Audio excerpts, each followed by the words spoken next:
മധുരയിൽ നടക്കുന്നു. ഏതായാലും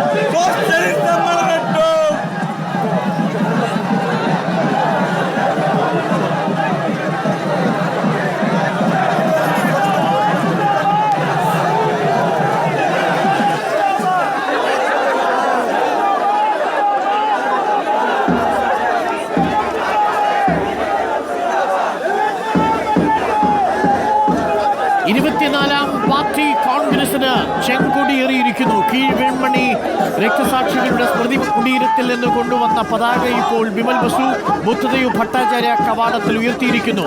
24 പാർട്ടി കോൺഗ്രസിന് ചെമ്പട്ട് പുതച്ച മധുരയിൽ കൊടി ഏറിയിരിക്കുന്നു. തത്സമയ ദൃശ്യങ്ങളാണ് പ്രേക്ഷകർ കാണുന്നത്. പി ആർ സുനിലുണ്ട്, റഹീസ് റഷീദുണ്ട്, അർജുൻ കല്യാടുണ്ട്, സാനിയ മനോവിയുണ്ട്. ഇനി മുതിർന്ന നേതാക്കൾ ബുദ്ധദേവ് ഭട്ടാചാര്യ കവാടത്തിൽ നിന്നും ഇപ്പോൾ കൊടിയേരി ബാലകൃഷ്ണന്റെ പേരിൽ നാമകരണം ചെയ്തിരിക്കുന്ന ഹാളിലേക്ക് പ്രവേശിക്കുകയാണ്. ദേശീയ കോർഡിനേറ്റർ പ്രകാശ് കാരാട്ട്, മുതിർന്ന PB അംഗങ്ങൾ പിണറായി വിജയൻ, MV ഗോവിന്ദൻ, ബിമൻ ബസു, മണിക് സർക്കാർ, വൃന്ദ കാരാട്ട്, സുഭാഷിണി അലി, അങ്ങനെ കോൺഗ്രസിലെ പ്രമുഖരായിട്ടുള്ള CPM-ലെ പ്രമുഖരായിട്ടുള്ള എല്ലാ നേതാക്കളും പാർട്ടി കോൺഗ്രസിൽ എത്തിച്ചേർന്നിട്ടുണ്ട്. പാർട്ടി കോൺഗ്രസിൽ എത്തിച്ചേർന്നിരിക്കുന്ന മുതിർന്ന നേതാക്കളെ സ്വാഗതം ചെയ്യുകയാണ് വോളണ്ടിയർമാർ. ഇപ്പോൾ ബുദ്ധദേവ് ഭട്ടാചാര്യ കവാടത്തിൽ നിന്നും CPM-ലെ മുതിർന്ന അംഗങ്ങൾ പാർട്ടി കോൺഗ്രസിൽ എത്തിയിരിക്കുന്ന എല്ലാവരും ഇനി ഹാളിനുള്ളിലേക്ക് പ്രവേശിക്കാൻ പോവുകയാണ്. MA ബേബിയുണ്ട്, നാഷണൽ കോർഡിനേറ്റർ പ്രകാശ് കാരാട്ടുണ്ട്. ഒരുപക്ഷെ ഇപ്പോൾ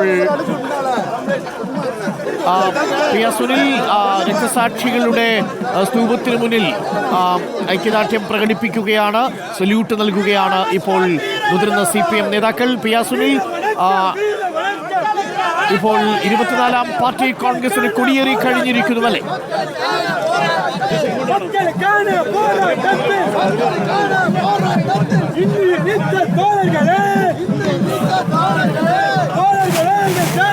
അരുണതായാലും സമ്മേളന നഗരിയിൽ തമുക്കം ഗ്രൗണ്ടിൽ ഇപ്പോൾ 24 പാർട്ടി കോൺഗ്രസിന്റെ പതാക ഉയർന്നിരിക്കുന്നു. പാർട്ടിയുടെ ഏറ്റവും മുതിർന്ന അംഗം പോളിറ്റ് ബ്യൂറോയിലെ ക്ഷണിതാവ് ബിമൻ ബസു ഇപ്പോൾ സമ്മേളന നഗരിയിൽ പതാക ഉയർത്തിയിരിക്കുന്നു. ഇപ്പോൾ രക്തസാക്ഷികൾക്ക് ആദരമർപ്പിക്കുകയാണ്.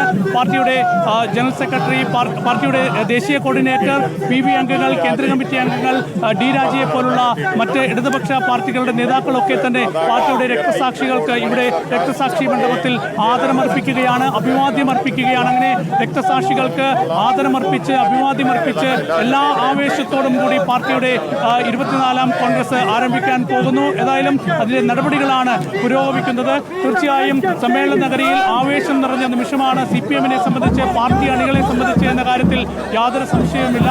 കേരളത്തിൽ നിന്നാണ് ഏറ്റവും അധികം പ്രതിനിധികൾ ഈ സമ്മേളനത്തിൽ പങ്കെടുക്കുന്നത്. 175 പ്രതിനിധികളാണ് കേരളത്തിൽ നിന്ന് പങ്കെടുക്കുന്നത്.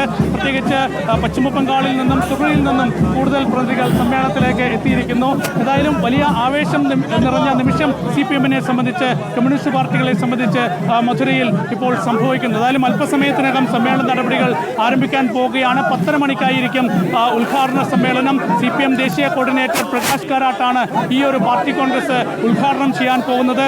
അതിനുശേഷം ഉദ്ഘാടന സമ്മേളനത്തിന് ശേഷം പാർട്ടിയുടെ സംഘടനാ റിപ്പോർട്ട് മുതിർന്ന PB അംഗം രാഘവലു അവതരിപ്പിക്കും. ഏതായാലും രാഘവലു അവതരിപ്പിക്കുന്ന പാർട്ടിയുടെ സംഘടനാ റിപ്പോർട്ട് തീർച്ചയായും പാർട്ടിയെ സംബന്ധിച്ച് വളരെ പ്രധാനപ്പെട്ടതാണ്. കാരണം അത്രയും ഗൗരവമായ ചർച്ചകളിലേക്ക് CPIM നീങ്ങേണ്ട ഒരു കാലത്തിലൂടെയാണ് ഈ രാഷ്ട്രീയ പ്രസ്ഥാനം കടന്നു പോകുന്നത്. കേരളത്തിൽ മാത്രം അധികാരത്തിലുള്ള ഒരു പാർട്ടിയായി CPIM ചുരുങ്ങുന്നു. കേരളത്തിൽ പോലും സംഘടനാപരമായും രാഷ്ട്രീയപരമായും പുതിയ വെല്ലുവിളികൾ CPIM നേരിടുന്ന ഒരു സാഹചര്യം കൂടിയുണ്ട്. അപ്പോൾ അതിനെയൊക്കെ എങ്ങനെ മറികടക്കും എന്നത് വളരെ പ്രധാനപ്പെട്ട വിഷയമാണ്. പ്രത്യേകിച്ച് BJP-യുടെ വളർച്ച സംഘടനാ റിപ്പോർട്ടിൽ വളരെ വ്യക്തമായി പറയുന്നത് സംഘപരിവാറിന്റെ കോർപ്പറേറ്റുകളുടെ അജണ്ടയ്ക്കെതിരെ വളരെ ശക്തമായി CPIM നിലകൊള്ളണം. നിലകൊണ്ടില്ല എങ്കിൽ അത് വലിയ അപകടത്തിലേക്ക് പോകും എന്ന് CPIM പറയുന്നുണ്ട്. പക്ഷേ അതിനെങ്ങനെ CPIM മുന്നോട്ട് പോകും എന്നത് വളരെ പ്രധാനപ്പെട്ട വിഷയം തന്നെയാണ്. ഏതായാലും സംഘടനാശേഷി താഴെത്തട്ടിൽ ശക്തിപ്പെടുത്തണം. കേരളത്തിൽ അധികാരമുള്ളപ്പോഴും കേരളത്തിൽ സ്വാധീനമുള്ളപ്പോഴും താഴെത്തട്ടിൽ താഴെത്തട്ടിൽ പ്രവർത്തനങ്ങൾ ഏറ്റെടുക്കുന്നതിൽ CPIM-ന് പിഴവുകൾ ഉണ്ടാകുന്നു. മേൽത്തട്ടിൽ നിന്ന് നേതൃത്വം താഴെത്തട്ടിലെ പ്രശ്നങ്ങൾ ഗൗരവമായി പരിശോധിക്കണം. എല്ലാ അടിസ്ഥാന വിഷയങ്ങളും ഏറ്റെടുത്തുകൊണ്ടുള്ള വർഗാടിസ്ഥാനത്തിലുള്ള പോരാട്ടം പാർട്ടി വീണ്ടും ശക്തമാക്കണം എന്ന് CPIM ഈ സംഘടനാ റിപ്പോർട്ടിലൂടെ നിർദ്ദേശിക്കുകയാണ്.